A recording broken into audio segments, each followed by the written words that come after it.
अनुपमा और राही के बीच आखिरकार हो गया एक इमोशनल पैचअप, एक ऐसा पल जिसने पूरे घर का माहौल ही बदल दिया। लंबे समय से चली आ रही गलतफहमियों, तकरारों और दूरियों के बाद मां बेटी फिर से एक दूसरे के गले लगती हैं। आंसुओं के बीच यह मिलन किसी फिल्मी सीन से कम नहीं था। दोनों अब मिलकर द्वारकाधीश के दर्शन करने जा रही हैं, लेकिन उन्हें नहीं पता कि इस यात्रा के दौरान उनकी जिंदगी में क्या तूफान आने वाला है। दूसरी तरफ कोठारी हाउस में चल रहा है एक और बड़ा ड्रामा। माही और गौतम की शादी की तैयारियां जोरों पर हैं, लेकिन इस शादी के पीछे छुपा है एक ऐसा रहस्य जो सबको हिला देगा। गौतम का असली चेहरा अब धीरे धीरे सामने आने लगा है। वो माही से सच में प्यार नहीं करता, बल्कि उसका मकसद है इस घर की संपत्ति और पावर हासिल करना। वो हर किसी को अपनी मीठी बातों में फंसा रहा है, यहाँ तक कि मोटी बा भी उसके झूठे आंसुओं पर भरोसा कर बैठी हैं। राही जब घर लौटती है तो उसे एक के बाद एक झटके लगते हैं। वो देखती है कि वही गौतम जिसने उसके साथ अतीत में बुरा व्यवहार किया था, अब इस घर में इज्जत से रह रहा है। प्रार्थना, अंश और प्रेम की आंखों में गुस्सा साफ झलकता है, लेकिन वे मोटी बा की इज्जत के कारण चुप हैं। राही के दिल में आग जलने लगती है। वो ठान लेती है कि गौतम की सच्चाई पूरे घर के सामने लाकर रहेगी। इसी बीच अनुपमा घर आती है दिवाली मनाने के लिए। घर में रोशनी, मिठाइयों और रंगोली का माहौल है, लेकिन इस खुशी के पीछे छिपी है एक गहरी साजिश। गौतम दिवाली की रात एक ऐसा धमाका करने वाला है जो अनुपमा और उसके परिवार की दुनिया उलट-पुलट कर देगा।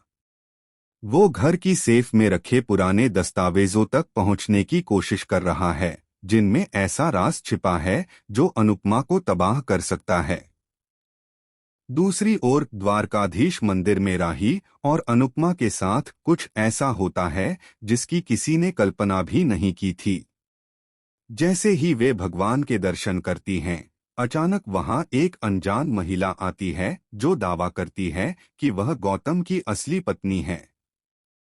वो कहती है कि गौतम ने उसे धोखा देकर छोड़ा था और अब वही खेल माही के साथ खेल रहा है। मंदिर में मचा हंगामा पूरे परिवार तक पहुंचता है और अनुपमा को यकीन नहीं होता कि जिस इंसान को उसने माफ किया था, वही अब उसके परिवार को तोड़ने पर तुला है। घर लौटने पर मोटी बा सदमे में है। माही टूट चुकी है और गौतम गुस्से में सबके सामने अनुपमा पर इल्जाम लगाने लगता है कि उसने उसकी जिंदगी बर्बाद कर दी। लेकिन तभी राही उसका मोबाइल पकड़ लेती है, जिसमें उसकी असली साजिश के सारे सबूत हैं, फेक डॉक्यूमेंट्स, पैसों के ट्रांजैक्शन और एक रिकॉर्डिंग जिसमें वो अपने किसी साथी से कहता है, बस शादी के बाद ये घर मेरा होगा। घर में सन्नाटा छा जाता है। मोटी बा बेहोश हो जाती हैं और माही चीखते हुए गौतम को थप्पड़ मार देती है। गौतम की आंखों से डर झलकता है, लेकिन कहानी यहीं खत्म नहीं होती।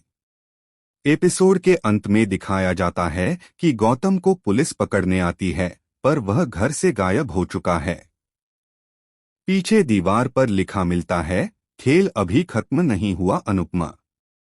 अब सवाल ये है, क्या गौतम बदला लेने वापस लौटेगा? क्या अनुपमा एक बार फिर अपने परिवार को बचा पाएगी? और क्या माही इस टूटे विश्वास के साथ फिर कभी मुस्कुरा पाएगी? आने वाले एपिसोड में होगा ऐसा खुलासा जो हर दर्शक को झकझोर देगा। आप इस नए ट्विस्ट के लिए कितने एक्साइटेड हैं? हमें अपनी राय कमेंट सेक्शन में जरूर बताएं और चैनल को सब्सक्राइब